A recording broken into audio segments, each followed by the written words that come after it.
Welcome to the Sharpe Show. Yes, it is 7 p.m. on the East Coast. You know what that means. You got to look at my mug. It's how it works. Yes. And today, oh, are we lucky?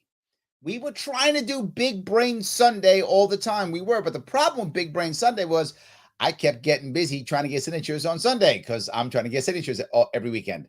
So that didn't work out as planned. So instead, we've been bouncing around. Big Brain Thursday, Friday, whatever. Today, it's Big Brain Friday. You guys have been answering my polls. Thank you. I've been putting the polls out on my polling out on Twitter and on Facebook, and you have been answering. Thank you so much. Questions, and then I'm trying to give you the answers that you are concerned about. And usually you're right, which is awesome. But even when you're not, it doesn't matter. I still I'm good to you anyway. It doesn't really matter. So thank you so much for going to the polling. We get when we count all the poll answers, we get thousands of responses. It's amazing. So I'm glad you guys are on board with this and that you're enjoying the ideas. So if you do like what I'm doing and you want it to keep growing, please do the old like, comment, and share thing. I say it every time. Why? Because it matters. You should be clicking the buttons. If you're watching this and not clicking something, what's wrong with you? Click something. Click the hate. Click the sad. Click the happy. Click the dis. I don't care. Click something. Click them all. Just click something to get those algorithms going. It is important. So please do that. If you can share it, even better. If you can comment, even nicer. I appreciate all of the things. And to support the show, as I say every time, our sponsor is libertarianism.com. Please go there, share that, take the quizzes, get the cool merch. All good. I do appreciate it. Now, there were two separate polls that we talked about. And the one I want to bring up is the one that was, I guess, the older one, which was what was most responsible for the opioid crisis. And it was a part that I thought some people might say, well, it's the big pharma companies. It's all their fault or something like that, right? What most of you said, which I, of course, agree with, is the idea of government and or the war on drugs, kind of in that combination of government action being most responsible for the opioid crisis. And you're right. Wait a minute, Larry. You're telling me government, are you some conspiracy guy who's saying the government got us all hooked on drugs? That's not what I'm saying. I mean, that might have happened, but that's not what I'm saying. No. What I'm saying is severalfold. Number one, as when it comes to addicts, and then when it comes to things like meth, heroin, fentanyl, all those things, the reason is because of government. Be very clear. It's the number one reason. It isn't the only reason. I wish it was, but it's a huge chunk. Let me give you a stat that many of you may not know. 80% of all of our addicts became an addict from a prescription, FDA-approved, government-prescribed, government okayed, and doctor-prescribed, licensed by the government, drug. 80%. Think about that. So when people get hooked, most of the time it's because of that. So what was our response? Our response in many places, was let's sue pharma because that'll stop them, which it didn't. Well, let's not pull any drugs off the market. Let's just sue pharma. I know we'll get those doctors because they're the bad ones. That'll stop them. And what happened when they did that with the doctors? Well, here's the problem. When they decided to punish pharma or doctors, it became harder for people who got hooked on opioids to get their opioid drugs, their safe opioid drugs. Yeah. And it became expensive now. Well, it's black market. So if you can't get your opioid drugs and you're an addict and you need to have them, I know I've had addicts in my family, and if you have, you know what I'm talking about. You're going to get your drug. That's going to happen, right? Law, rules, you get your drug. You will do whatever's required to get your drug. That's what addicts do. That's how it works. So what happens? Well, I can't afford the expensive opioids. I'll get whatever's on the street. That's where meth comes from. Meth doesn't come because, you know what? I just want to make terrible stuff and blow up my house. That's not why meth was there. Meth is there because meth is cheap. That's the reason. It's real cheap. Heroin, it's a whole lot cheaper than cocaine. You might go, wait a minute, Larry, you tell me people just do cocaine? Yes, they would. Or nowadays, Adderall. How do I know that? Because the bankers who are staying up all night, they were on cocaine left and right in the 90s, early 2000s. That was the drug of choice. They were on coke. Lots of them were. They're not getting addicted. That's a safe drug. It's an expensive drug. And you've got to make 6 or 7 figures a year so you can afford a cocaine habit. That's kind of how it works. Now, a lot of them take Adderall instead. Yes, they literally will crack up Adderall and snort it. That's a thing. And those of you in that world, you know what I'm talking about. But those of you who aren't, you may not have known that. So Adderall, also a more expensive drug. They take that instead. They take the more expensive drugs because they have the money. Because government made those drugs expensive by limiting them. Yes. So government limited any option other than opioids. So when you have a pain medication, you have 3 choices. Suffer, that's one. Some people do that. Get an opioid, which is a high addiction rate. Or 3, get cannabis. Oh, but that's illegal. Go to jail. So jail, suffering, opioid that has a high chance for you to be addicted. Now, I am not against opioids. For some people, it is exactly the right answer. For some illnesses, it's exactly the right answer. I don't want to end opioids. That is not a good idea. What I want to do is allow the choice of cannabis products. We can't do that, but we should allow that because then some people will choose cannabis products, which will be better for some people, and they won't get addicted to opioids. See? Less addicts, government got in the way, it's broken. But I'm not done. Still not done. Now I have a bunch of addicts. Well, they want to get out of their addiction. They don't want to be addicted, right? Of course, the vast majority of addicts later on in their addiction don't want to be addicted. Sometimes early on, they don't realize that it's a problem and they like to be addicted. They don't think they're addicted. They want to keep going. But at one point, most addicts either die, which is sad, or they realize, yeah, this is not good for me. And they want to get out. But they have withdrawal symptoms. And their brain yells at them, don't you do this. Withdrawal sucks. Go get your drug. It'll be okay. And their brain, because they're an addict, convinces them to not get clean and to go and forget the drug again. That's what happens. That's human. That's what addicts do. I got it. So when that happens, we don't allow them to use cannabis products. Why? Because government. Because cannabis products can help many people, not all, it's not magic, but there's a huge chunk of people who could be helped by using a cannabis product to deal with withdrawal symptoms so their brain will be in the right spot so they can actually stop their addiction. Again, that's demonstrably true, right? Demonstrably true. Cannabis is not a gateway drug. It's an exit ramp. That's what it actually is. It's an exit ramp. But we can't do that because government. So now I can't get my cannabis product, so I've got to use opioids. Well, you might say, Larry, what if they don't want to use cannabis products? What if they'd rather just use a support system, right? That's a lot of people deal with that. My mother was an addict. I was her support system. I gave her lots of time and energy and support, money and everything I could possibly do to support her, and she kicked her habit. Awesome. That's a good success story. That's not everybody's story. I wish it was.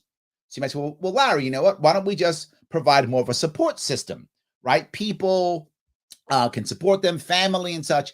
That will be great. Except possession is a crime. It should not be a crime. That's government. If you rob to get your drug, that's a crime. The robbing part is, not the drug part. If you hurt someone to get your drug, that's a crime. The hurting part, not the drug part. But if you have the drug, that should not ever be a crime. It is. Well, Larry, why do you care? Because that's why family doesn't want to be around you. Because if they're around you, they also go to jail because, oh, well, it was in your car, it was in your house, whatever. And cops don't care. Prosecutors don't care. It's the law. They enforce the law. Boom, everyone goes to jail. Everyone knows that. So why would I want my addict in my house or in my car? Why would I want to drive them someplace? Why would I want to help them? No, I leave them alone. I literally push them out of the world that they need the most. Who, when they're in trouble, will be there for them? Other addicts. What many people who don't know that world don't know is being an addict is very social. It's very true. Addicts are some of the most, this is going to sound crazy, but it's true. Again, if you know this world, you'll understand what I'm saying. Addicts are some of the most social, nicest people you'll find. They let everybody in. Come on in. Let's do it. So you're in trouble. You're hurting. Where are you going to go? Back to addicts. What's the odds of you stopping? You can't. You can't go back home. Your parents don't want you. Brothers and sisters don't want you. Family doesn't want you. Friends don't want you. They don't want to go to jail. So government makes it virtually impossible for a person who, once they get addicted, to even get help. Their only answer is jail. Now, jail, for some people, that is an answer. I hate that, but I'm just being honest. I'm giving you the truth. For some people, jail's the answer. For my mother, that's what it was. Her arrest, she was done. That's what made her realize she got to help. That's when I stepped in. When she lost everything, that's when I stepped in. And that's the bottom for some people. Some people, though, not even jail. Some people, they're still addicts in jail because there's drugs in jail. So some people are actually addicts even in jail, even in prison, and they come out addicts. Even that happens. So some people, not even jail works. I would like jail to not be the only way someone can get clean, or death. That's really not a good idea. I know what you're going to say. Larry, fentanyl. Got to be against fentanyl. Here's what some of you don't understand about that either. That is also because government. Why? Because the drugs are so expensive, they want cheap drugs. Fentanyl is cheap, but they're getting trapped and caught with fentanyl. No, that's not true. No, that is a lie. They want fentanyl. I'm not joking. Again, if you know this world, then you know what I'm talking about. They want fentanyl. When they hear people are dying of overdose, that doesn't turn them off. That turns them on. They want that high. Many of them are searching, particularly the younger ones. They're searching for that powerful high again, the one they got when they first did this. And they search for that powerful high. They think fentanyl, give it to them. Yes, they want it. So if we gave them less expensive, better, safer drugs, they wouldn't want fentanyl. There wouldn't be a market for fentanyl. They're smuggling fentanyl, trying to kill us. No, the addicts are asking for it. They actually want fentanyl. They're looking for fentanyl, literally. Again, I'm not making this up. You can do your own homework. It's demonstrably true. Government stops it. Now we got fentanyl. We could just let people have safer drugs. We could just give them support structures and stop the government from getting in the way. We could not just arrest everybody because of possession. We could do all those things. We could let cannabis be a legal alternative and stop people from being addicts and then help them once they are addicts. Now, every problem I mentioned is because government. If we would let people have cheaper drugs, literally meth would not be a thing. Neither would fentanyl, because they would get safer drugs. They're not trying to die. They're trying to get high and trying to get rid of their withdrawal symptoms. They don't believe they're going to die from fentanyl. Obviously, they're wrong, but they don't believe it. So they go out and do it because they've taken fentanyl before and haven't died. So they think, oh, okay. And now the news story. You heard this. You can touch fentanyl and die. Utter garbage, made up by the government, not true whatsoever, ever. Totally full. You don't touch fentanyl and die. How many people will be dead crossing the border, bringing fentanyl across? They'd all be dead. You tell me not one balloon pops? You know what I'm talking about. Right now, one balloon pops? Stop. That's a total and utter lie. That's not how it works. All the people handling it, they'd all be dead. That's made up. That's government scaring you that fentanyl is going to kill everybody in the world. There's tons of fentanyl in this stuff. Government is getting in the way. It is stopping people. It's helping people get addicted. It's stopping them from becoming clean. It's pushing them into the black market. It's pushing them away from their support system. And it's putting them in a spot where they have to get cheaper, more dangerous drugs. And that's why they're dying. And I'm going to tell you something that will make some of you upset. But I will say it anyway because it's true. People, whenever I go out, people always tell me, Larry, how can you say the way what you're saying?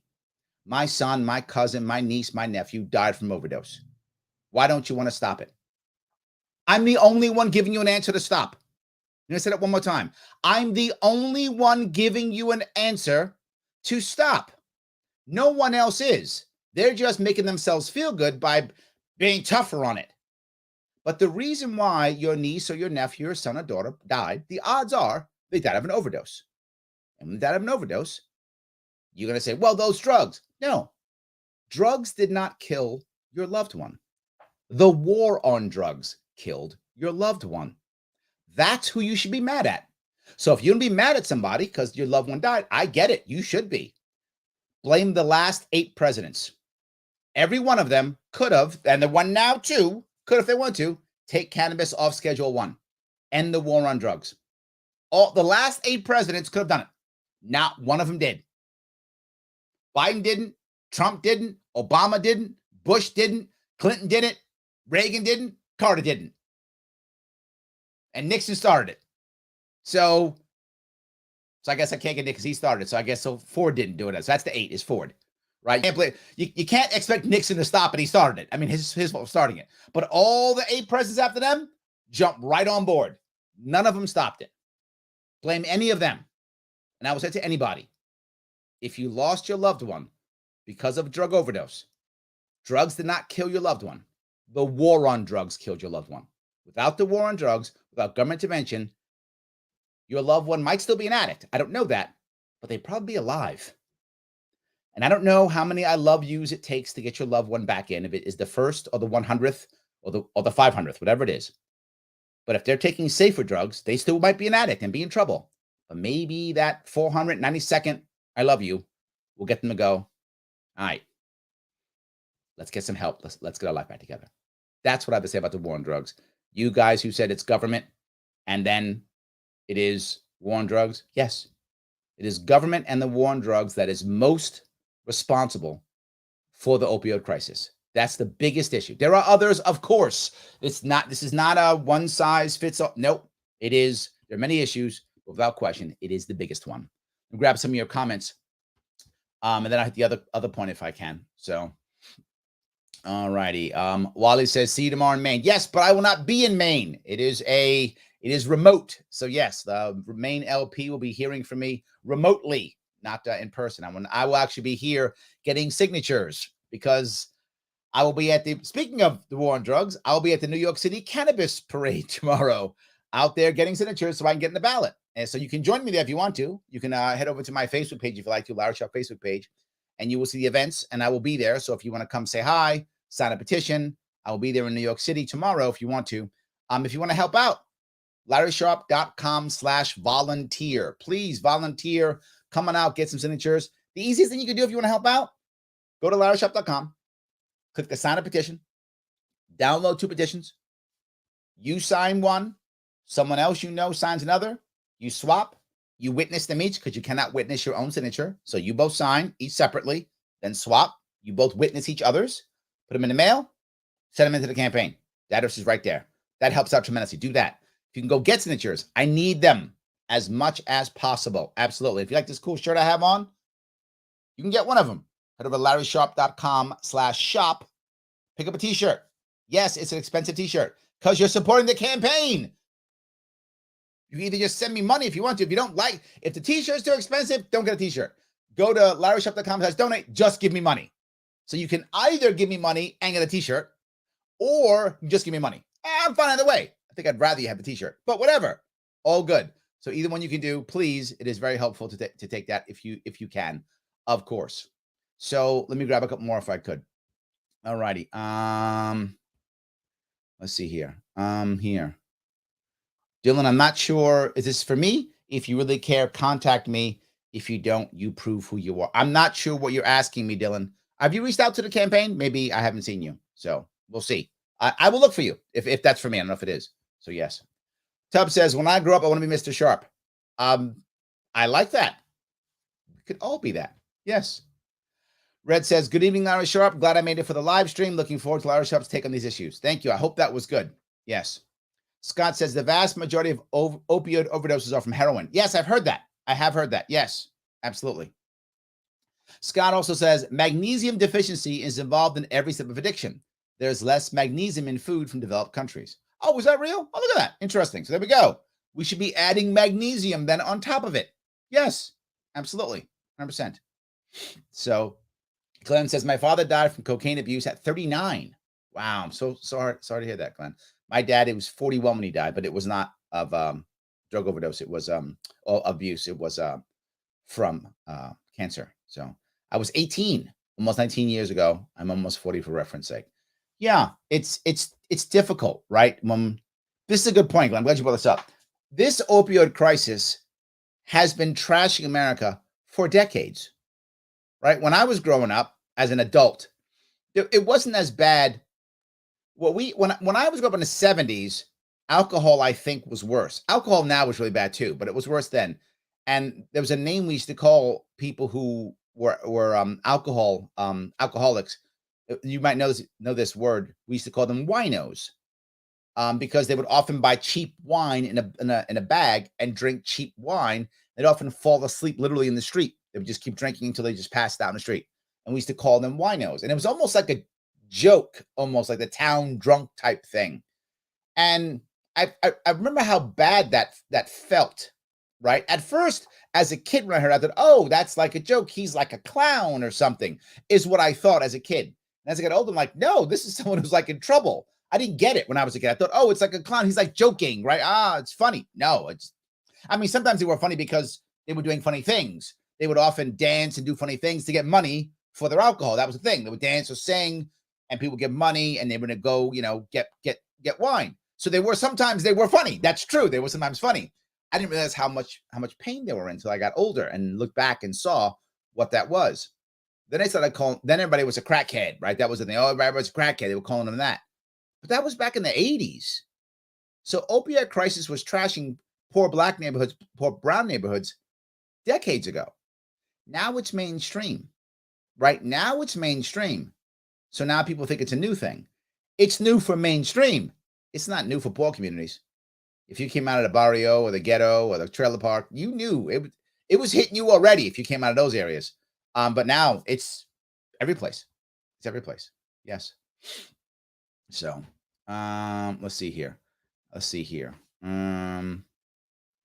Says I don't recall anyone being prescribed meth. Yeah, I think what actually happens is once the prescription runs out is the issue, right? That's when they start rushing to that point. That's when they really start doing it. Jeff says, as far as the medication involved in the opioid crisis, that was a deliberate attempt by the pharmaceutical companies to create addicts. The studies show that they were only effective for about 8 hours. They told doctors that it was 12.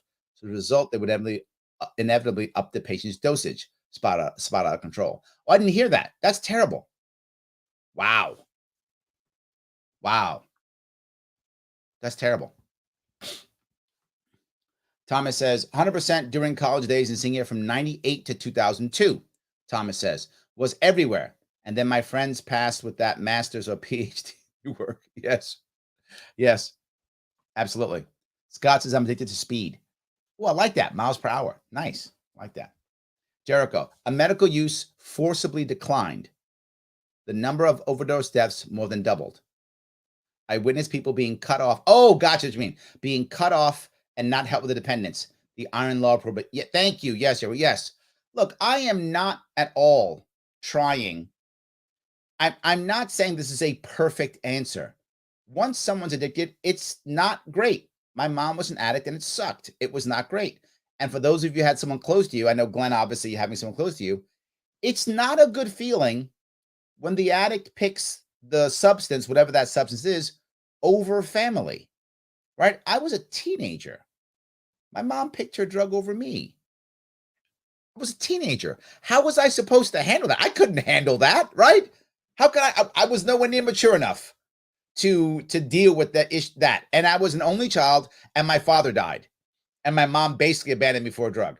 I mean, you're not going to handle that well. You've got to be some kind of person to be able to handle that. And I think when people do it, it's so bad. And then the other part is you feel like a failure yourself, right? Why did mom have to go to drugs? What about me? Is it my fault? Was I not there for her? And part of it I wasn't. I was in the Marine Corps. And that was devastating. My father died. So people weren't there for her. That's true. So, of course, now you feel guilty on top of it. And now she can't get anymore. And before you know it, you're doing things you shouldn't be doing, Jericho, that you regret.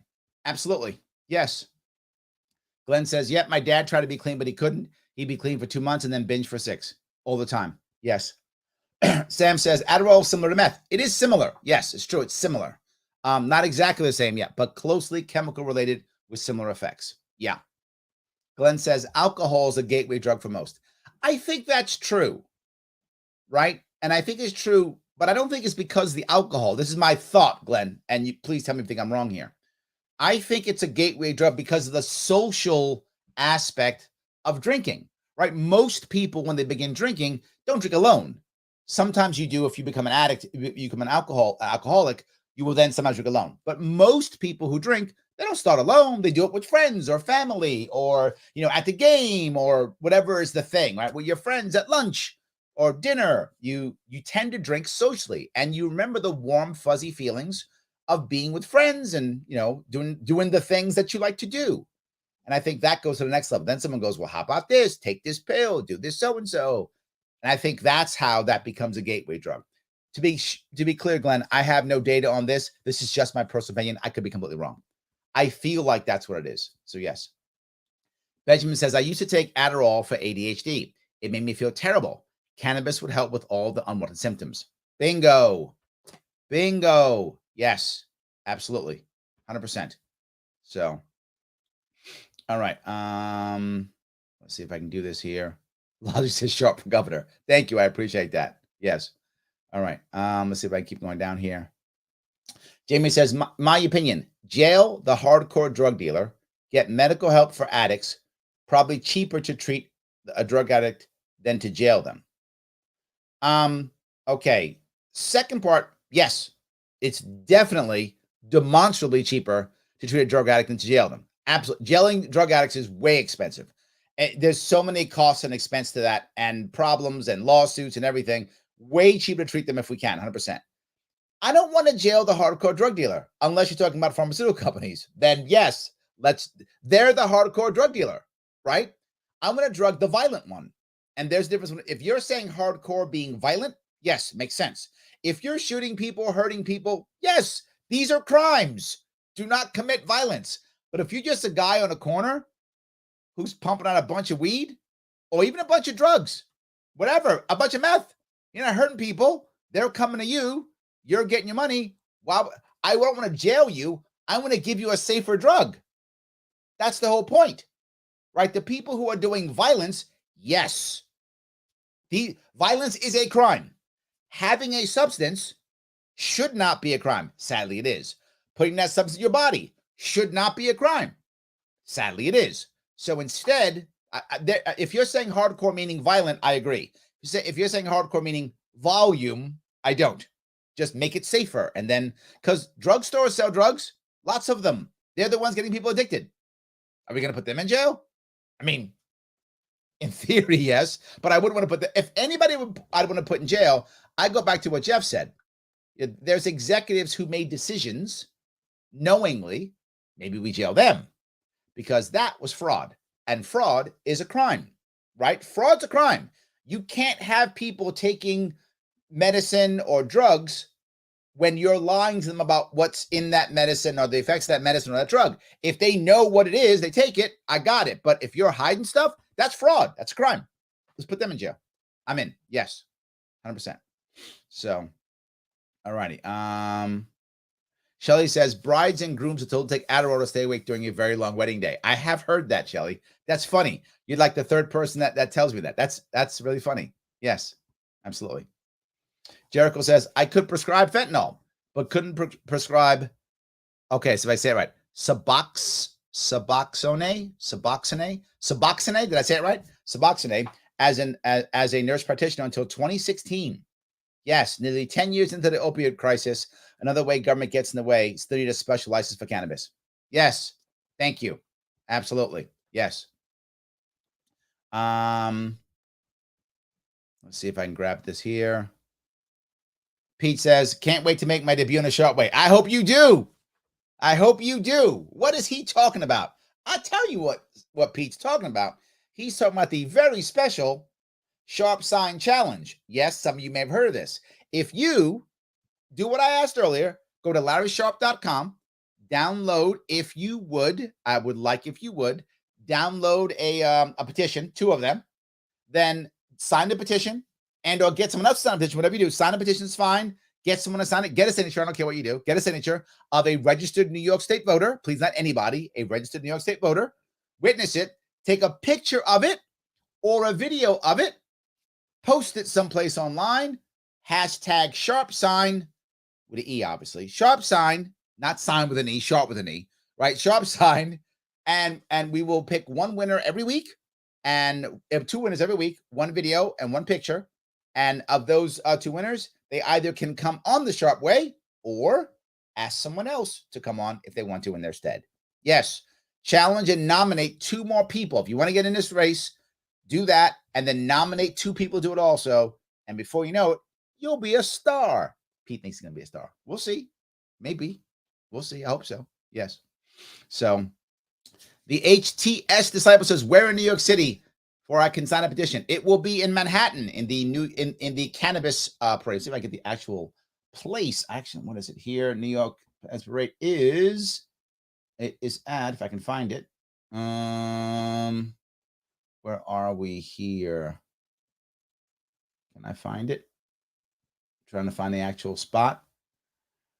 We are starting it in starting it east side of Broadway between 32nd and 33rd Street. There we go. 11 a.m. Broadway between 32nd and 33rd Street. So there we go. I hope you can be, hope to see you there. That would be awesome if I can see you there. Absolutely. So yes.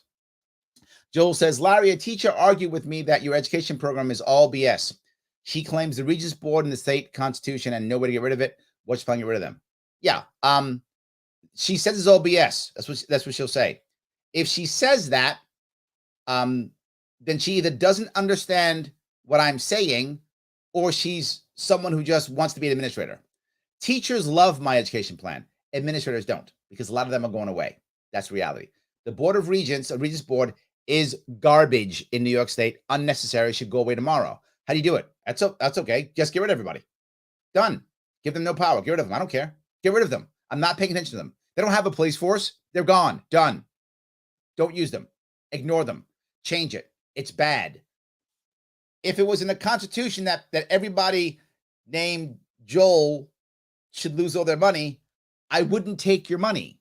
So great. It's still not happening. So she's incorrect. It's a great plan. I know it's a great plan. The current system is absolute garbage. Our current education system in New York State is a steaming pile of shit. And I say that to anybody who asks. It's demonstrably so. We drop $28,000 per kid and usually rank in the bottom 50, the bottom 25, sorry, 50 states, the bottom 25. That's a steaming pile of garbage. And we just want more money. So we're going to spend more money on the kids and still doesn't work. So even if my plan is not as good as I say it is, it is. But say I'm wrong, Joel, and it's worse. It's not as good as I say. It's better than what we have now. That is for sure. The Regents Board has done nothing that's been great or awesome. Our education has gotten worse. So it's worse. I don't know. To say that is, you need to have a complete better answer than just that yours sucks. No, the current system is garbage. So if you have a better system, if she does, I hope she does, I'm open to hearing. And if it's better, literally, I will change my system and I will take her policy. If she has a better system, Joel, and you can tell her that, or him, sorry. She says she. So you can tell her that if she has a better system, I will literally take her policy. I'm not even joking. But for her to imagine that our current system is good is to live in a fantasy world, or to just not care because you just want to make money off the system. So, but there's no way you can say we have a good system now. That is not realistic. You can't say that in good faith and knowledge. Hope that was clear. So, all right. Logic says the government isn't interested in curing anything. They'd rather treat a symptom rather than the illness, which includes addiction. Yes. Absolutely, yes. John Gold says, just put up your yard sign from last election. Guys, if you got yard signs from last time, you can put them right back out. Put them right back out. Absolutely. Yes. Absolutely. Yes. Shelley says, crack was called the poor man's cocaine. Because it was. Because it was. Absolutely true. Yes. Steven says, I drink alone with nobody else. Some people do drink alone. And there was I remember years ago when I was in the Marine Corps, I was what they call the SACO, which was the Substance Abuse Control Officer. And they gave us like 6 or 8, I forgot the number, it's many years ago, 30 years ago. They gave us many lists of signs of someone being alcoholic. Drinking alone was one sign, but drinking alone is just one sign. Just because you drink alone doesn't mean you're an alcoholic. You might be. I don't know you, Stephen. It's possible, but that doesn't mean you are. But there are several, and I forgot. I got to remember some of them. One of them was, do you drink in the morning? If I remember right. I may be off on some of these. He's also from 30 years ago, so I'm not sure. Jericho will get mad at me if I get the wrong stuff, if I'm outdated. But I'm going to tell you what it was. So I don't know if it still exists, that I can remember. There were a bunch, but here's what I can remember. There was one was if you drink alone, one was if you drink in the morning, one was if you drink every day, another one was if you ever drink till you black out. So if you had one of them, doesn't mean you're an alcoholic. But if you had many of them, you probably were. So Stephen, maybe you are. If you have a problem, brother, I hope you get it fixed. If you just like to drink alone, maybe not alcoholic. I hope if you have problems, you can fix them. You are just human, and we all have addictions and issues. So I hope you can. So yes. All righty. Let's see here. Glenn says yes because of the social aspect. That's what I think, Glenn. You're on the same side as me. Also, the feeling that you're invincible. So being trashed and taking that so and so is no big deal. Also true, particularly people who are younger. We all think when we're young, right? Nothing can stop us. We'll never die. We'll never get hurt. I think that's true. Yes. Paula says cigarettes used to be considered the number one gateway drug. Heard that in nursing school. Oh, interesting. Well, cigarettes also social, right? For a lot of people, right? You get together, you smoke together, talk, whatever, drink. I knew many people who I knew were friends of mine who used to only smoke when they drank. Like that was a trigger for them, right? They would start drinking and be talking to friends, and they'd start smoking. They would only smoke when they drank. So yeah, I think that social aspect kicked in. It's like, okay, now I'm being social. We're all smoking. We're all drinking. We're doing things together. I think yes. So Jeffrey says, by stigmatizing drugs and speaking about responsible use or non-use, it becomes attractive to teens who tend to want to rage against the authority. Also true. Yeah, I think it's also true. Right? The more you stigmatize and don't talk about it, the more that I think kids want to do it. Very true. Yeah. Chad says, spot on, Larry. Thank you. All right, I'm working. There we go. I'm doing something right, I guess, right? So yes. It's pronounced Suboxone. Thank you, Chad. Suboxone. Thank you. I will now say it correctly. Suboxone. See, Jericho? Someone's helping me out there. Suboxone. There we go. Yes. So Scott says hair loss is also caused by magnesium deficiency. Man, this magnesium thing's a big deal. Okay, we should care about magnesium. I like it. I like that. I think that's amazing. All right, I want to touch a second thing that we talked about. I talked about the other one I asked was what was one of the biggest ways or most important way to fight corruption in New York State?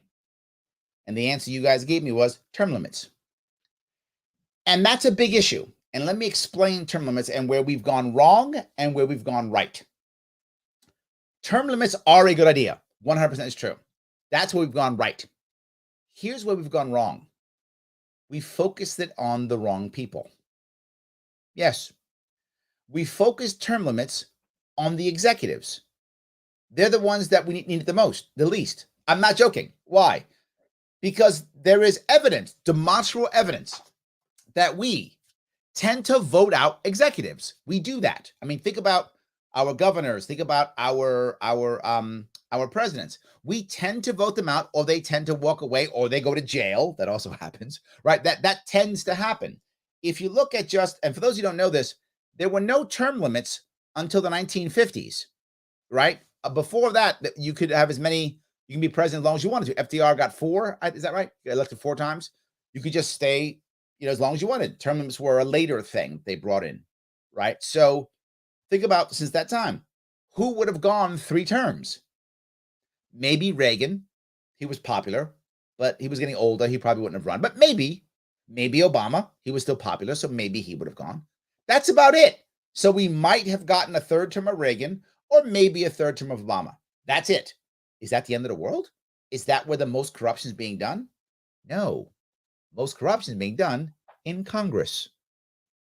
So while I'm not against term limits for executives, they are a good idea. The problem is we focus them only on the executive, which the impact isn't that bad, right?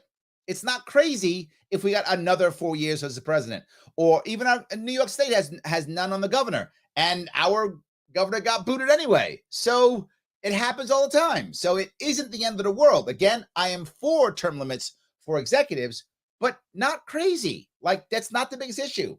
The biggest issue is legislators. That's the biggest issue. It's the second piece I'm adding on top of that. Think about this. Most people do not like Congress. They don't. Most people don't like, it's like 11% approval rate, very low. Yet over 90% keep getting reelected. Because of gerrymandering and a two-party system, we just keep the same people get elected again and again and again, again and again and again. It's very hard to get rid of them. Once in a while, you have a movement, like the Working Families Party on the left or the Tea Party on the right, and they'll knock some people out here or there. It does happen, but it isn't that common. It isn't that common. So they tend to stay in there. And as they stay in there, that's where the real corruption is, because that's where the money is voted on. That's where all the cronyism happens and all the jobs are given out. So there's actually more corruption at the legislation level. And I'll go one step further.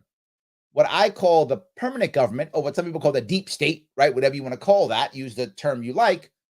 But the administrators who stay as others leave, they're the ones who still have power also. So if you really want to end that corruption, or at least we're not going to end corruption. If you really want to lessen corruption more than anything, term limits are a good idea.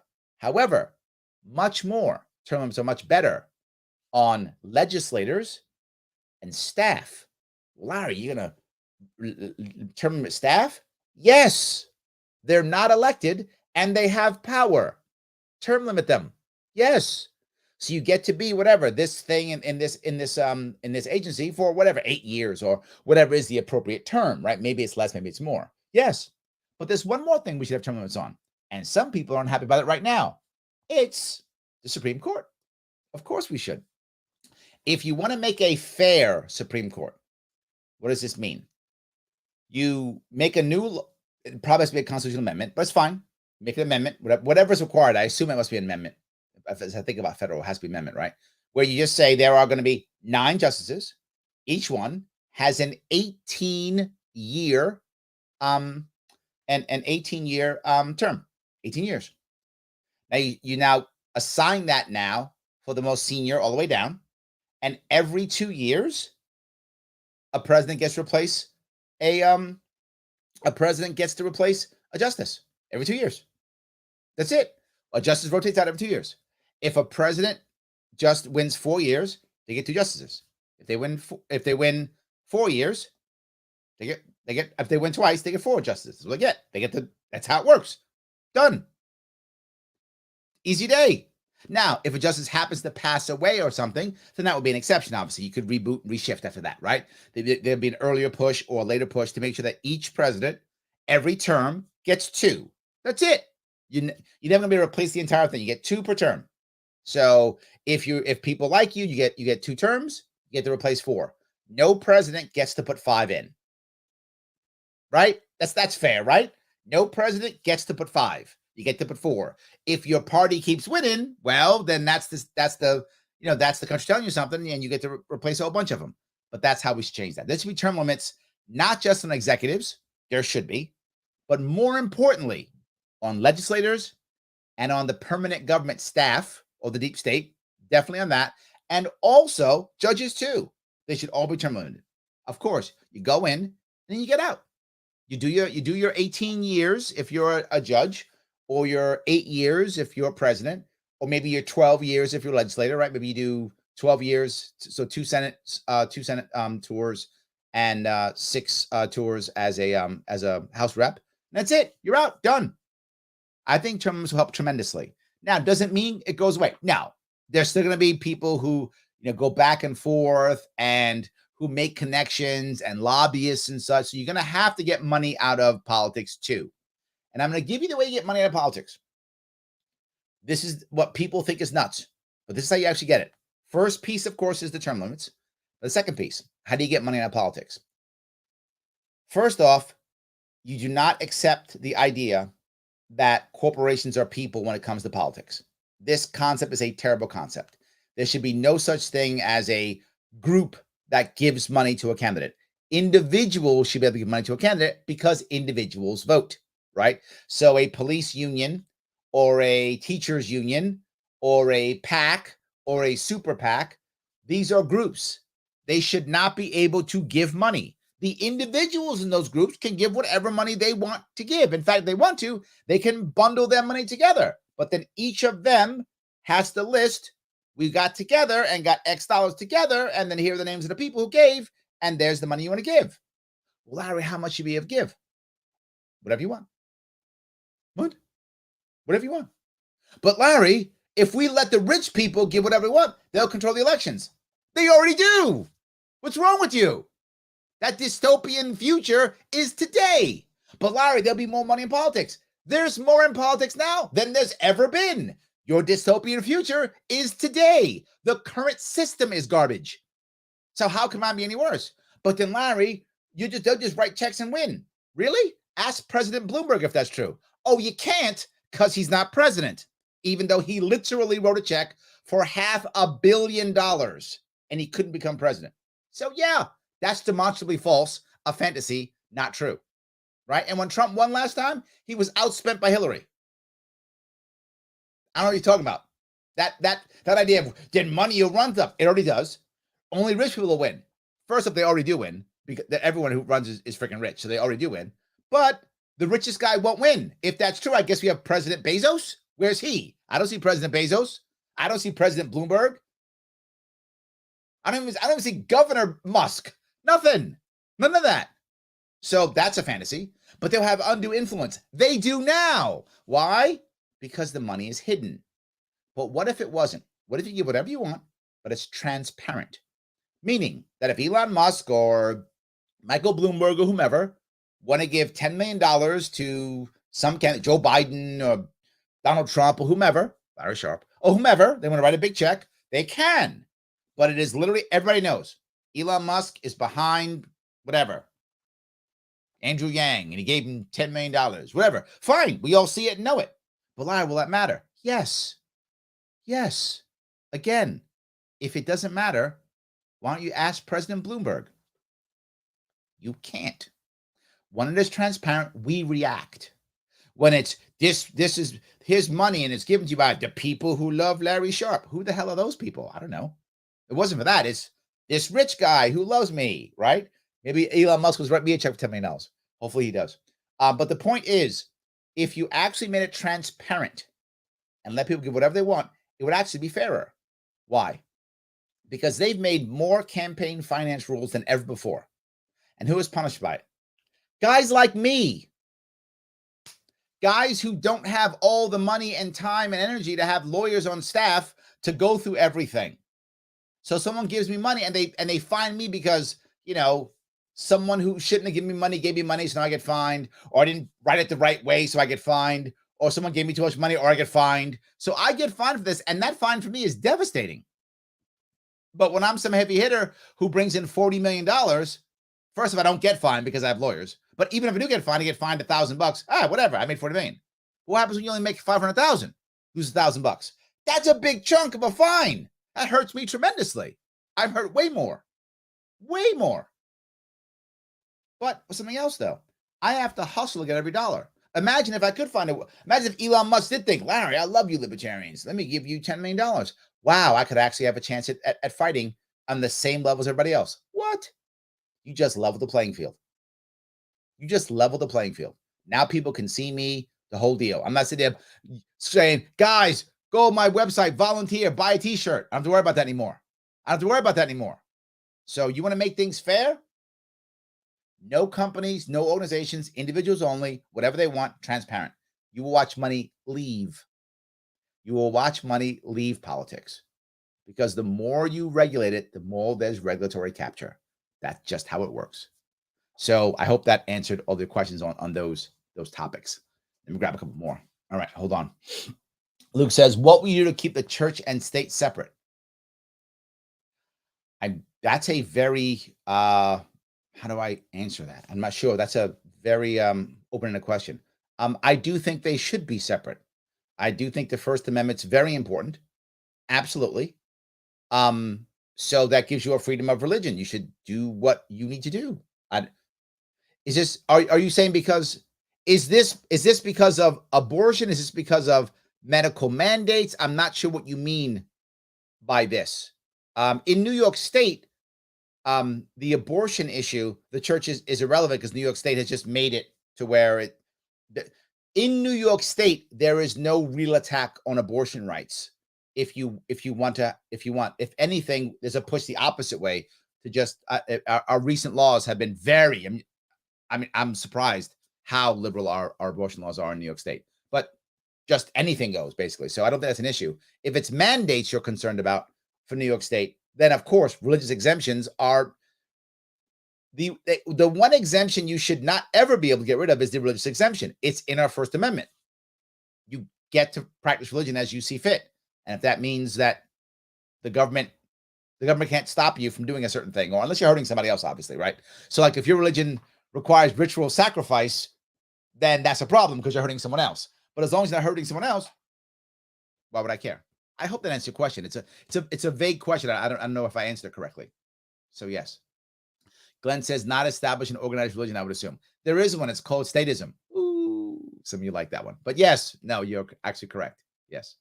Glenn also goes on to, yes, the steaming pile of shit reference. 100%. Yes. John says, just so a school district near me is thinking about cutting arts to make the budget work. Commented that one administrator. Yeah. Let's cut art because we need to make sure administrators get paid more. Yes. No, I don't get that. Yes.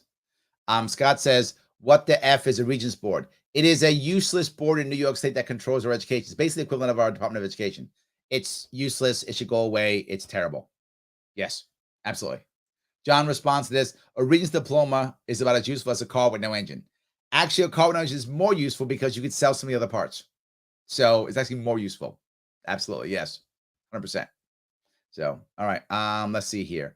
John says, also, as I still have my old sign, we'll be setting another location and keep the new sign. Thank you, my friend. I appreciate it. Yes. All right. Let's see here. Pete says, I saved all my lawn signs that didn't get destroyed by the Republican mob in upstate. That's true. You know, that's the funny part. In New York, for those of you who don't know, New York is obviously a very left-leaning state. We're almost 3-1 Democrat Republican in New York State. So you would think that the Democrats would be mad at me for running. No, Republicans are. The Republicans in my state, I don't mean to be mean if you're a Republican in New York State right now. I'm just being forward with you, as I always should be forward. You're not going to win the governorship. It is literally impossible. You can say to me, well, Larry, you can win? Okay, my odds are small, no doubt, but they're not impossible. My odds are higher than your odds are if you're a Republican. I'm not joking. 3-1 Democrat Republican. Republicans hate Democrats. Democrats hate Republicans. No matter what the Democrat does, if the Democrat's terrible and unhappy, and she is, and does bad things, the Democrats in New York State will do one of three things.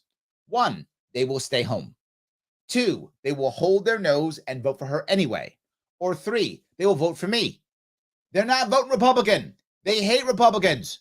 Democrats hate Republicans. Republicans hate Democrats. That's how it works in my state. If you live here, you know what I'm talking about. They're not voting for the Republican. There's not enough Republicans. They all moved to Florida and Texas. They're all gone. They're not here anymore. They've already moved. Not going to happen. If enough of them vote for me, then I win. That's how the game is played. So that's it. And Republicans stop stealing lawn signs and get smart, and they vote for me. I win. But they keep voting Republican when they should stop. And they get mad because they know their candidate is nowhere near as smart as I am or as good looking as I am and has no ideas. So they don't like that. So when they can't get another candidate, and they would never debate me because they'd be embarrassed. So they steal lawn signs because that'll teach Larry Sharpe. That's actually a thing. I wish that wasn't. Yes. So Joel says, thanks for that answer on education. I challenge the teacher to attend one of your events and ask you any questions, and you will answer. 100% true. I will answer any question. Absolutely. Yes. Absolutely. So Jericho says, I can never get mad at Larry. Thank you. Thank you. But, I try to be good. Yes. Got you. So, I drink. Thank you, Stephen. I'm sorry. I didn't get it. See, I didn't get it. Stephen was teasing me. I drink alone, George Thorogood and Destroyers. Yeah. Yes. Yes. I didn't get it. Sometimes people actually do ask for help or say things or make comments on the streamline. I never want to. If I'm unsure, I never want to joke in case somebody's actually hurting. If that makes any sense, Stephen. So if I'm unsure, I will take what they're saying seriously because I don't know. Are they teasing and joking, or is there some pain there? And if there's some pain there, the last thing I want to do is make more pain. right? I don't want to make their pain worse. So maybe I can't help, but I don't want to hurt and make it worse. So I tend to err on the side of someone might actually be hurting in some way. So thank you for the joke. All good. I just, where I'm coming from. Yes. So Kylo Ren, thank you, Kylo, says trade school needs to be integrated into high school to stop wasting our youth time. I agree. That is literally my K through 10 program, which gets kids at 16 off to either trade schools, prep schools, or associates programs right away. It preps them for their 18 years old, right? If they think they're a kid who wants to go to college, you want to be a lawyer, you want to be a doctor, or whatever the case may be, licensed by the state for some reason, go into a prep school so you're ready for the hardcore of college days. Or if you're really super smart, you're a great test taker, you're awesome at all those things, go right to an associate's degree. If you're not in either of those, then I think instead you could just go to a trade school or go get a job, right? Imagine if you went to a trade school when you're 16. When you're 18, you either are ready to go to work, licensed, depending on what trade you're in, or you're ready to go on apprenticeship. It depends. Some need more apprenticeships, some don't, depending on what trade you go into. But you're ready to rock and roll either way. Make some money. I like that. So, yes. Eric says, go to the 2-form petition drive. See, he's got the link right there. He says, I'm with Larry on education and drug policy 100%. He's the only New York governor candidate, hell, one of the only U.S. politicians I've seen building bridges and posting actual solutions. Eric is right. Listen to him.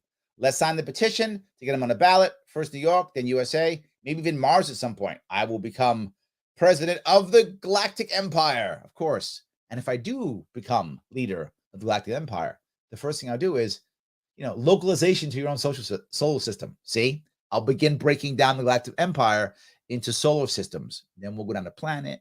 We'll come on down. Might take a couple years. Hopefully, don't have too many term limits on Galactic Emperor. We'll see. So I can actually bring the process down. We'll see how it works. We can have a libertarian Galactic Empire. We can. Of course we can. Yes. Glenn says legislators and judges. Bingo. Yes, absolutely. Joe says sign destruction was rampant in the past few elections. I know it's so petty. And then they don't even get helped, right? It's just so petty. Shelley says, did New York just get in trouble for gerrymandering? Yes. Again, if you're listening and you don't know what's happening in New York just redid its congressional districts. And a judge said, no, they're gerrymandered. They're not valid. And they got rid of them. We might go, well, it's okay. We'll go back to the old ones. We can't. New York State's been such a bad state for so long, we've lost population. So we've actually lost a congressional district. So we used to have 27. Now we have 26. So with 27 congressional districts, that's the old map. So the old map doesn't work either. At this moment in time, New York State has no congressional districts. Yes, and we're petitioning. So how are you going to petition for your congressional district if you don't know your congressional district? There's a rule for governor, too, petitioning. You have to have a certain amount in all districts. How can you do that if you don't have any districts? Yeah, that's how broken my state is. That's how bad we are. Literally impossible to follow the law. And they'll still be mad at you anyway. They'll punish you anyway. 100%. So, yes. There we go. Let's see here. Lisa says, my issue with term limits is if people are good, efficient, and popular, why get rid of them? Well, there's a way of getting around that, Lisa. And that is you allow them to come back. They have to take a break. So maybe it's 4 years, right? You can come back from the 8 after, you can do 8 years. You can come back from the 8 after a 4-year break, right? I may be great, but there may be somebody better than me, right? I mean, come on, not really, but in theory, at least, it could be somebody better than me, Lisa, in theory, right? So there could be somebody better. I'm sure anyway, look, no matter how good we all are, at one point, we're not the best anymore, right? You can't be king of the hill, queen of the mountain forever, right? So even if I am a great governor, do 8 years, put somebody else in. Is that person good? Maybe it's good that I'm gone. If that person not so good, maybe we want Larry back. So if you feel that, I'm okay with the idea of taking a X time period of break and then trying again. I'm okay with that idea. If people want that, but I think we have to have at least new blood in there, changing things up. We have to. But if we want to rotate, the world's not going to end. I think some people who believe the way you think want to have that, I'm okay with that idea. If people want to do that, I am. So, yes. All right. Let's see here. See if I can go through here. Sam says, love constitutional carry. I do too. Right. The issue is, Sam, as you know, in New York, really people just don't. Most New Yorkers still want more gun control. They think we don't have enough gun laws. It's a challenge to get people to just have them leave people alone. That's my number one issue first, and then move towards this. I think that this, I hope, is the future. I'm not sure if it's tomorrow, though, if that makes any sense. We have to move towards it 100%. So, yes. All right. Sam continues, amen. Corporations are people is one of the worst Supreme Court decisions. Yes, yes, and yes. Terrible. Correct. Yes. He continues, corporations are made by pen, humans are made by God. Look at that. I'm so stealing that, Sam. I might give you credit. Probably not, but I like that. Corporations are made by pen, humans are made by God. That's a good one. I like that. Yes. Shelley agrees. She says, get rid of super PACs. Absolutely. Steve says, spot on, Larry. Bureaucrats should definitely be term limited. I agree. Government was never meant to be a career path. It should be public service and a resume enhancer. They'll never allow it. But I agree. That's what it should be, right? You're totally right. It should be a resume enhancer, not a resume, right? Not a career. I agree. Yes. And it should be public service. We have in this country for sure forgotten that. We have forgotten that working for the government is supposed to be public service. Now, there is one group of people who kind of still get that. Military, they get that, right? Firefighters to a certain degree also get that because many of them are also volunteers. But, right, they really get that, right? They get that it's service, not that it's, well, it's my career path and now you owe me. You don't get as much of that in those two areas. So, yes, thank you. So, Convention of States movement is very in favor of term limits. Chip, I say this often. When I first heard about the Convention of States movement, probably 6 years ago, maybe more in that area, I was against it. I was like, this is a bad idea. Don't do this. No way. You're going to see. They're going to turn America communist. That's all I thought. Since then, I've changed my mind. I've been convinced. But I came around about 2018, 2017 is when I was like, no, this is a good idea. So I am for the Convention of States. I was not initially. I was scared, which is why I understand when people get scared of it. Like, I understand their fear because I had the same fear. So I get why people get scared, but absolutely, I think you're right. It's a good move. It's a good move. I am for it. I came around 2017, 2018 is when I came around. I'm now on board. But it's scary though, right? That the feeling that you would change the Constitution and that we wind up being the Soviet Union, right? That is a fear. But I still think there's no other way, in my view. I mean, unless we get an amazing presidential candidate who can really gain traction to become so popular that we can, get our message out. I feel like this is the only way we can get a message out to enough people that makes any sense. So, yes. Thank you for that, by the way. Yes. All right. Let's see here. Hold on. Okay. Thomas says, tuning in a little late. It's not too late to like, comment, share. You're right, Thomas. As you will hear me say often, like, comment, share always helps. Please do so. But something else, my sponsor, when you have a moment, if you know someone like that teacher that we were talking about earlier, she doesn't understand what libertarianism is about. Ask her, will you go over to libertarianism.com? Click that link right there. Go check it out.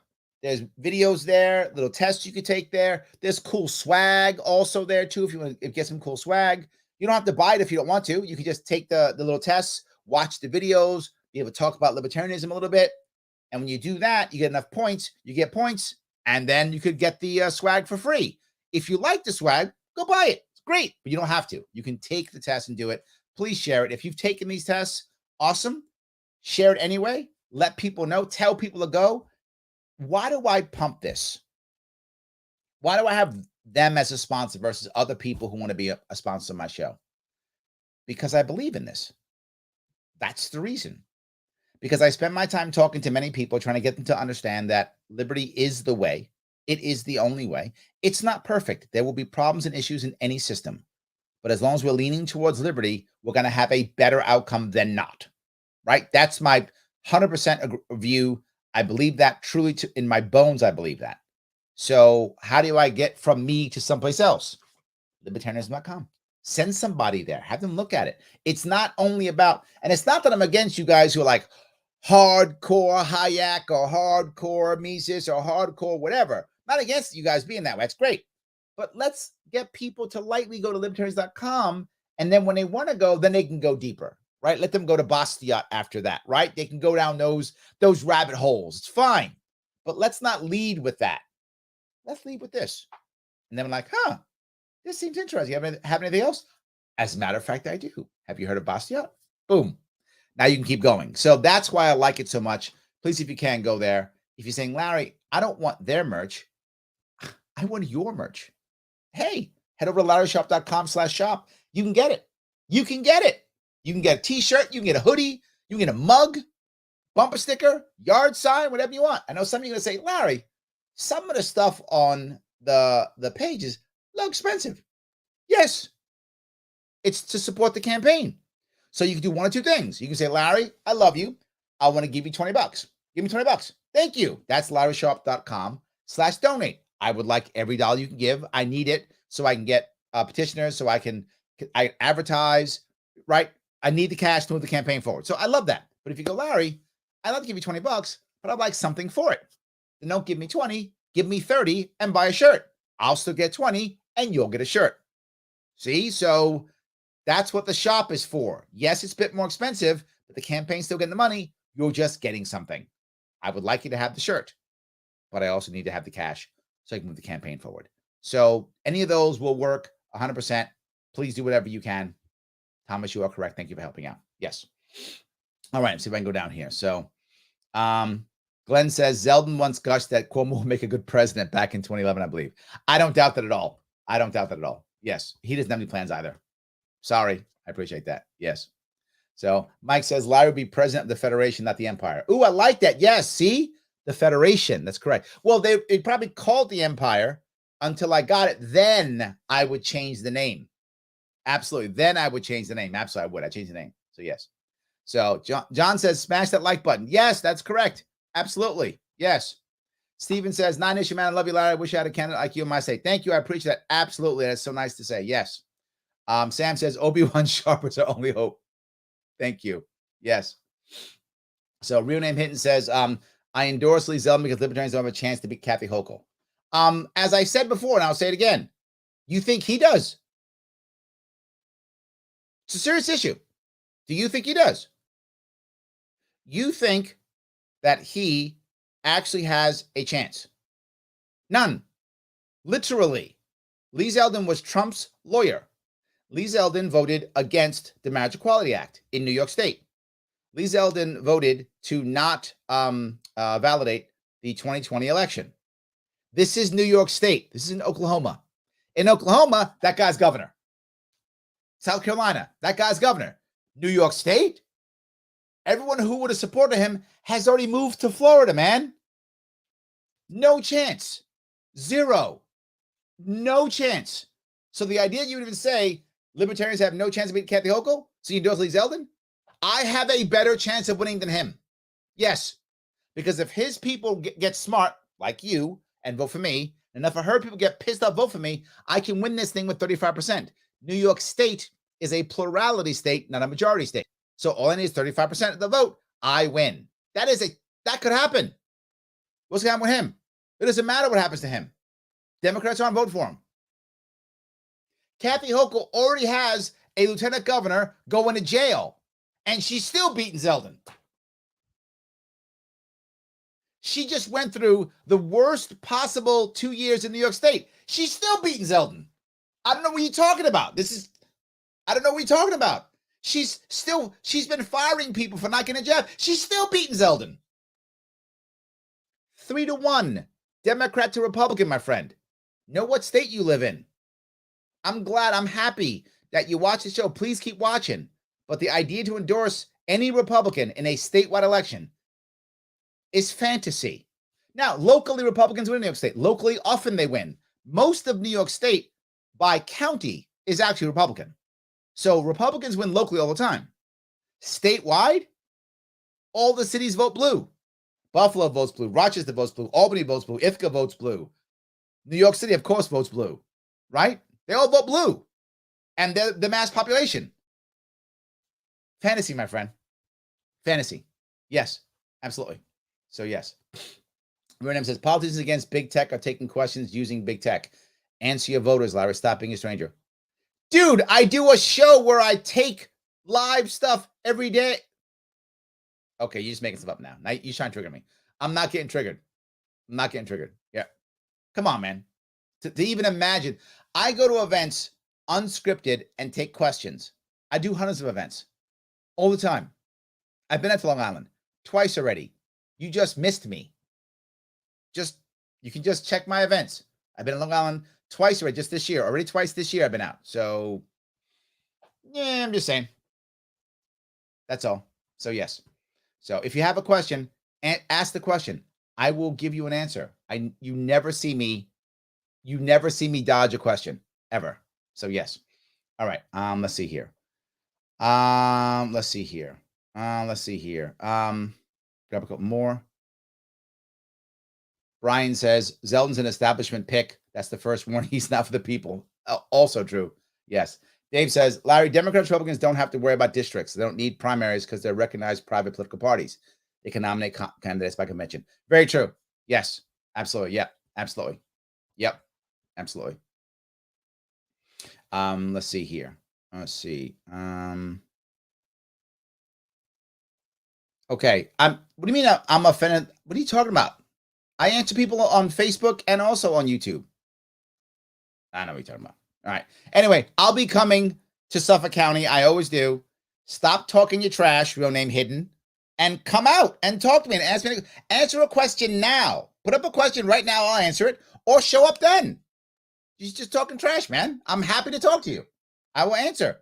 What is your question? I will answer that. Did I miss your question? Is that why you're mad? Because did I miss? Let me see. I get tons of questions and comments come in. Perhaps I missed your question. It's possible I have. Let me see. If I have missed it, I apologize. I have not seen a question from you. Let me see if I can go through and grab a couple. There's so many coming at me. Let me see if I can grab it, because I'll try to make you happy. I do not want to. I'm trying to show people that I'm not afraid to deal with anybody. I will try to. And I don't see your question. If you put it back out again, ask your question again. And I will look for it now. I'll watch for it, and I'll see if I can find it. All right. Is it here? All right. Answer. How are you going to beat Kooky Kathy? Is that your question? All right. I already answered that question, but I'll answer it again for you.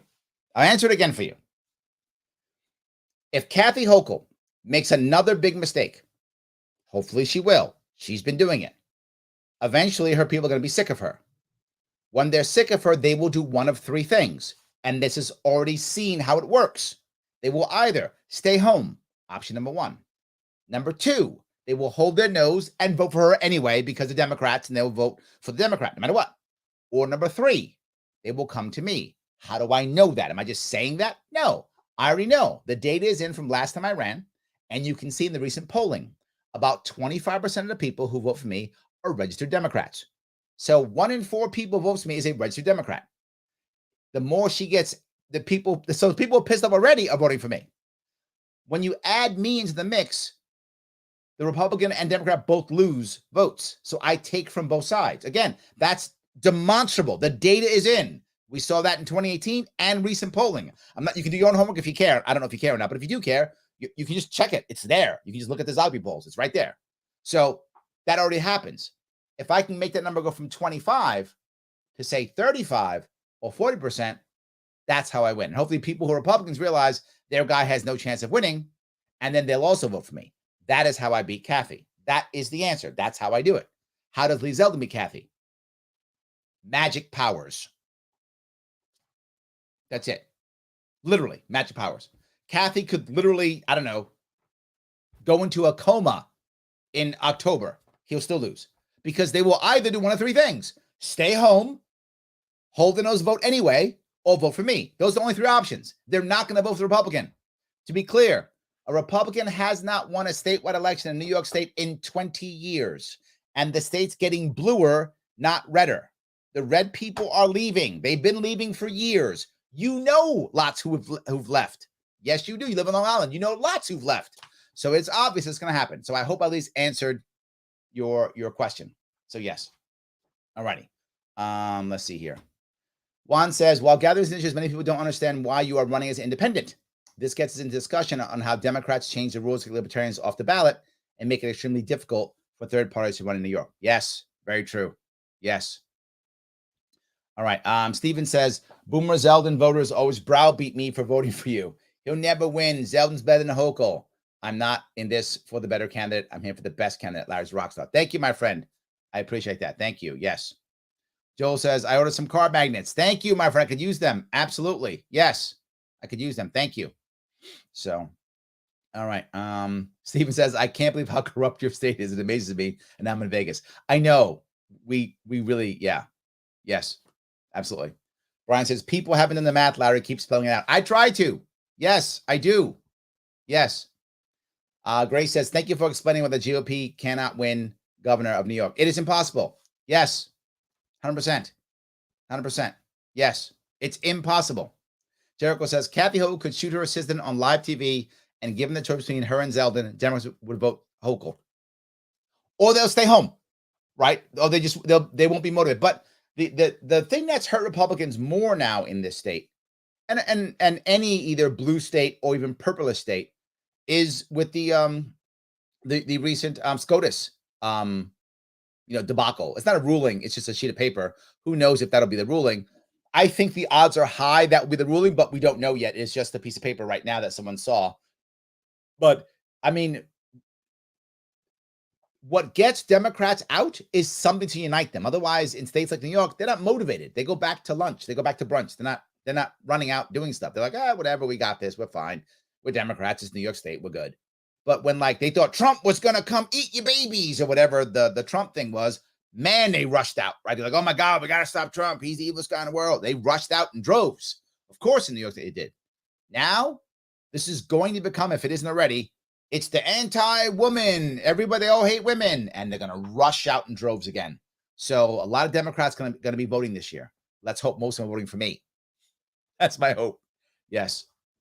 Grace said Zeldin constituents all moved to Palm Beach. Also true. Yes. Also true. Yes. So Joel says his real name hidden actually Lee Zeldin. I don't think so. I don't think Lee watches my show. Because he takes none of my ideas. So I don't think anyone I don't think anyone who is in his camp watches my show because they don't steal my ideas. You think they would. So yeah. Yeah. Yeah. Thomas says, Twitter, Facebook, YouTube, Twitter, Larry's on all three every week. Correct. Yes. Absolutely. Yes. Rhetoric says, I've been into politics since about 2007. I've never seen a more hands-on or interactive politician than Larry Sharpe. It isn't even remotely close. Thank you, my friend. I appreciate that. Yes. Oh, that's right, Sam. Thank you, Sam. Yes. If by some miracle Cuomo gets right back in and runs again, man, I know it sounds crazy to say, but you're right, Sam. If Cuomo came to run, oh, that'd be great. If he comes and runs, it'll split the Kathy Hochul vote. I'm in. Oh my God, that'd be amazing. And you might say, well, no one likes Cuomo. No. People like Cuomo still. And I'll give you a very interesting story. There's a woman who, when I was on Staten Island getting signatures, she actually likes Cuomo. It's a woman too. That you would think, wow, woman. Yes. She's like, I like Cuomo. I think he tells me the right stuff. I like him, whatever. And she's getting signatures from me. So yes, this literally is my point. If they don't like Hochul, and she doesn't, she actually prefers Cuomo. I know some of your heads are going to explode, but this is New York State. She prefers Cuomo, and that's fine. That's who she prefers. She can't have Cuomo. She's stuck with Kathy. She doesn't like Kathy. She's getting my signatures. She's voting for me. That's my point. She's not going to vote for Lee Zeldin. She's a Democrat. She's not voting for Lee Zeldin. Not going to happen. She's voting for me instead. So yes, that is an anecdote from the data that you can actually find. So there's both anecdotes and data. Another example I gave from last summer when I was working the fair, and some of you who are here might be watching might have gone to that fair, New York State Fair. A woman comes to me, same thing, and she tells me when I start chatting with her, I'm working the libertarian booth. She says, Yes, being hands-on, to Rederick's point. I'm literally working the booth, shaking hands, talking to people. So she comes over and goes, Larry, I know who you are, but I really liked Cuomo. I said, you did? Why? And she said to me, she's very open, which is basically the same thing that the other woman in Staten Island told me. She goes, he talked about the important issues. And you know what I told her? I said, you know what? You're right. He did. He absolutely talked about the important issues. That's true. My worry is he did so much that's hypocritical to those issues that he actually did more harm than good. And she was like, you're probably right. And she signed my petition. No, I did some petition. I'm sorry. She signed up to get the email, the Libertarian Party of New York email. We weren't petitioning then. This was last summer to get the email. So again, anecdotal evidence that Democrats who are unhappy will vote for me. The data is in. They're not voting Zeldin. That's a fantasy. So yes, there we go. All right. New York City wouldn't vote for a Republican if they were Black, a woman, and LGBT. Let me give you a quick story on this. Some of you may have heard a story about a friend of mine. I don't want to say his name because I'm going to get him in trouble. But a friend of mine, someone who I like, who is a Republican in New York. Yes, there are some in New York City. There are still some. They do exist. There are some in New York City. Literally went to federal prison because he had a plan. He was helping plan to get a Black Democrat in New York City to switch parties to become Republican and run for mayor against de Blasio. This is a true story. This was going to happen several years ago. And they were so scared that would happen that literally the feds came in, did a bogus, and I'm saying I know the case very well. It was a bogus BS setup, total, FBI foils FBI case, total entrapment, the whole deal, set him up, put him in prison. Both him and the candidate went to prison, federal prison. Yes. They were like, no, you can't do that. So not only wouldn't they vote for Republican if he were Black, they make sure they won't. That's a true story. Anyway, yes. All right, grab a couple more if I can. Let's see here. Chad says he's going off the exit polling from last time. Yes, he does pull from both sides, but you are correct about the vast majority just wouldn't vote. Yeah, I think a lot wouldn't vote. Some would not vote. That's true. But again, if they don't vote, that brings Democrat numbers down, my numbers up, and it's a percentage, right? So if I get 35% in a three-way race, 35% wins. So that's really the issue. Yes, and not just that. There's recent polling from this year, from early this year, also showing the same thing. Be getting about 25% registered Democrats. So yes, in that area is what I see. It's about 25%. I've got to get it more than that. That's the issue. So Team Record says, hey, Larry, any plans to help our corrections officers? Seems the inmates have far more rights than we do, and officers are being forced to resign or leave on their own accord. They're tired of it. Yes and yes. And a lot of people, what bothered me about last time is I was the only candidate who actually visited prisons. A couple of them. I visited a couple of them. And I shook hands with COs. Why is that personal for me? Because my father was a CO. He was a CO at Rikers Island. So, of course, I have a connection to that, right? Because of my father. So, of course, I do. And I actually said, and for those who don't know, the corrections officers across the state are not treated well at all. I mean, they're treated terribly. The state employees literally went, is it 3 years? You'll correct me. I think it's 3 years without a contract. They took zeros every year for raises for 3 years in a row. And the biggest issue is Cuomo wanted to make sure he could have what I call the punishment clause. He wanted to make sure that whenever things go wrong, he can keep punishing corrections officers. Now, don't get me wrong. Are there bad corrections officers? Of course there are. There's bad everything, right? So of course there are bad corrections officers. Of course there are. But the way they're treated, they're all bad and the inmates are perfect. Okay, that I'm sure is not true. If I got to guess, if you're an inmate, the percentage of bad inmates committed corrections officers is going to be a whole lot higher. They're literally convicts. So there's going to be a higher percentage of bad guys in that population compared to the corrections officer population. I mean, you don't have to have a degree in psychology to figure that one out, right? But we do not treat them well. There's some stats, and then I'll give you some anecdotes. Stats on corrections officers in New York State.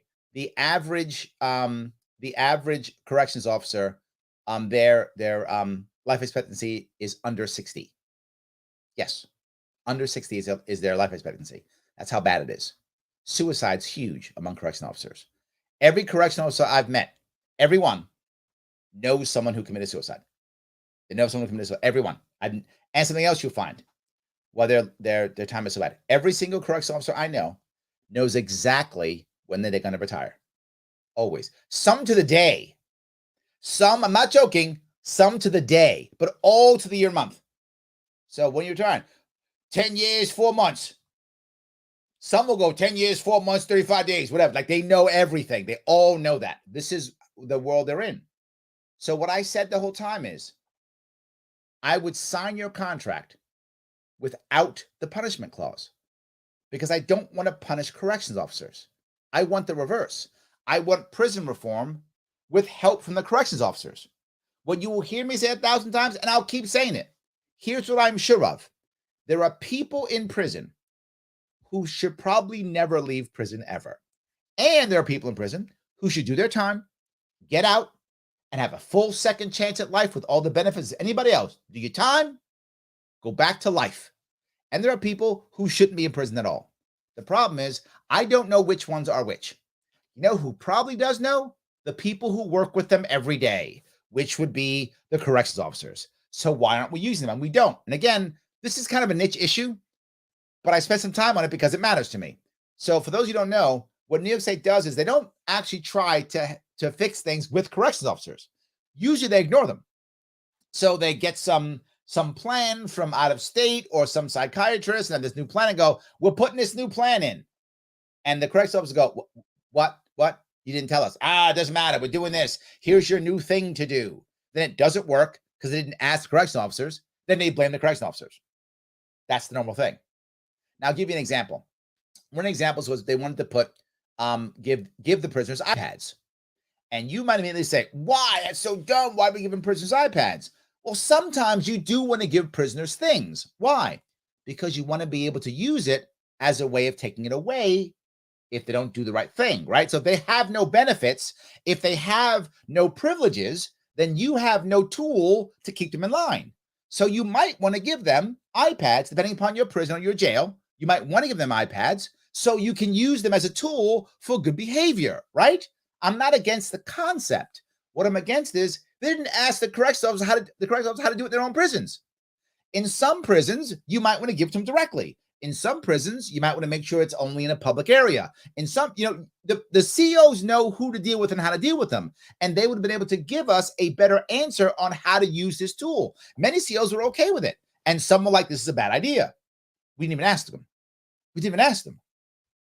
So what I want to do is allow corrections officers to be part of the solution. That's the most important piece. We do that, we'll change how it works. I would like corrections officers to not just be, and the problem is right now, most corrections officers are just prison guards, which is not necessarily a bad thing. But I'd like them to also be able to be corrections officers, and many of them aren't.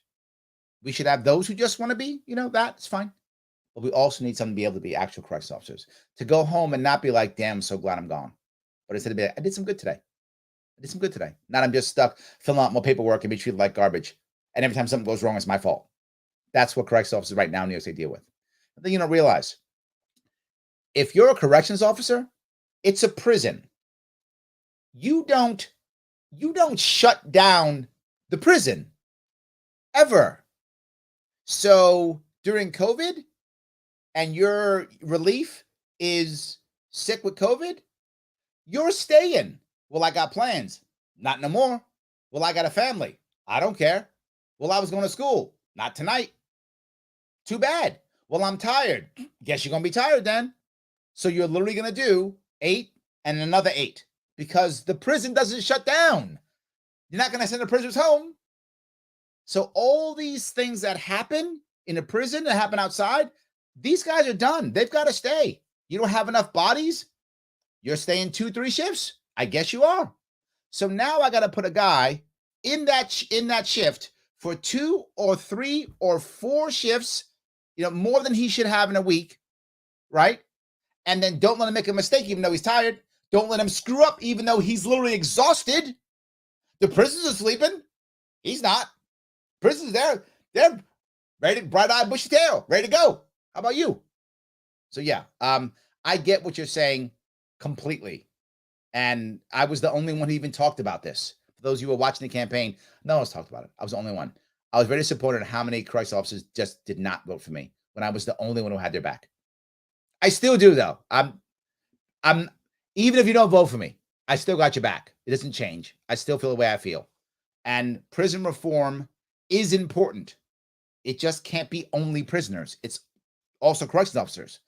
They're the ones who have to be part of it, and they're not. So I went a bit long. It's a personal thing. Thank you, brother, for even bringing it up. I appreciate it. Yes. So he continues. Dutchess County Sheriff's Office treats like garbage. 16 hours a day. Mandated. Yes. What are you going to do? Yes. Absolutely. Lunar Eclipse says, Larry, once we finally end the war on drugs, will you still designate the cartels as narco-terrorist organizations, hold big pharma and China for fentanyl and opioid deaths? I'd be the governor, so no. As president, maybe I'd have to consider all these things, right? It's a whole different consideration as president. But as governor, no. Governor, all I want to do is make my addicts not addicts anymore. I want to get my people back into the workforce. I want them living their lives and being happy. So that's really the issue. So yes. The team record says, you hit the nail on the head, Larry. Thank you. Yes, brother, I know, right? I wouldn't know these things if I didn't actually go visit prisons and talk to COs, right? I literally sat and had lunch with them. I sat and talked to them. As they came out, changed shift, shaking hands, talking. Yes, absolutely. I know this 100%. Yes. So, all righty. Guys, I hope this was a good show. We went a little bit longer than I thought. I hope I answered your questions on the war on drugs, and the opioid problem. I hope I answered your questions on corruption and, of course, also prison reform and such. And I hope I answered your question on how I can win this election. And I hope I didn't lose real name hidden. I hope he's still part of it, understanding that this is the only way. If you can donate, please donate, guys. It does matter. If you want to get a shirt, please get a shirt. Every bit matters. But most importantly, please, if you can sign it, if you're a New York State voter, you can sign a petition, please sign a petition. Remember, you cannot witness your own petition. You must sign a petition, get someone else you know who's a New York State voter, have them sign another petition, separate page, swap, you both witness, mail it in. You might go, Lara, it's just 2. There are 30,000 registered libertarians in this state. This show reaches thousands of people.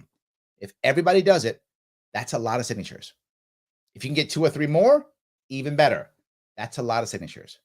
Every bit counts. We have to get these signatures in. It's the system they gave us.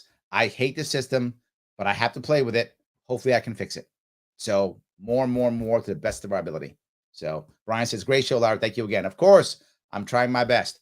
LarrySharpe.com is the place. And of course, libertarianism.com to support the show. Guys, I will be out in New York. I will be in New York City tomorrow, and I'm heading up to Western New York.